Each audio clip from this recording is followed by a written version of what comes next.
when you came in, obviously you had the hurling experience behind you, but there seemed to be. I remember talking to Bernard Flynn, and he was talking about that Meath had been generally all the clubs. It was a kind of a divided county, but when you came in, you united the players.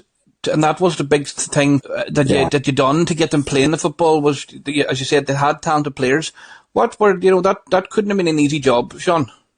The very first night I met the players, which was in Park Halson in Navan, under the stand, and there were 6 selectors with me, and the players were there, and then some of the better known players, they still hadn't arrived. So when they came in, I heard one of them under his breath saying, "Who are these so-and-sos," right? Because they didn't obviously know some of the lads who had been brought in with the new selectors. So after, I'd say about 5 or 6 minutes, I just said, "Now, I want to say something to you. I don't care whether you're from Oldcastle in the north of the county or Dunboyne in the south. Whether you're from Bettystown over on the east coast at the beach, or you're from Ballinabrakey on the Offaly, Westmeath, Meath border." I said, "You can knock the lard out of each other on the Sunday. When you come in to me on a Tuesday, you're coming in, yes, you're from Ballinabrakey, yes, you're from Oldcastle, but you're coming in as Meath man. So whatever's happened on the field of play that day, you leave that behind, and we are collective in what we need to do, and we have to do that collectively." And that was the start, beginning and end of all that. I see. So that was you put your message down as I did, but they bought into it. You must have made a big impression on them, Seán, in the sense of words.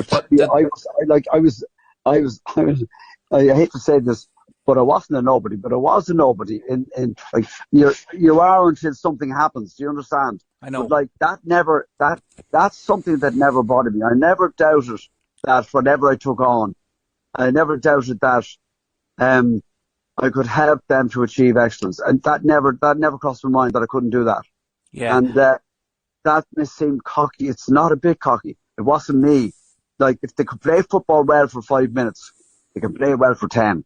They can play well for 15. And it's a question of collectively if we can put the jigsaw together. And that's what happened. Yeah. And like the way they called each other out, the way they trained.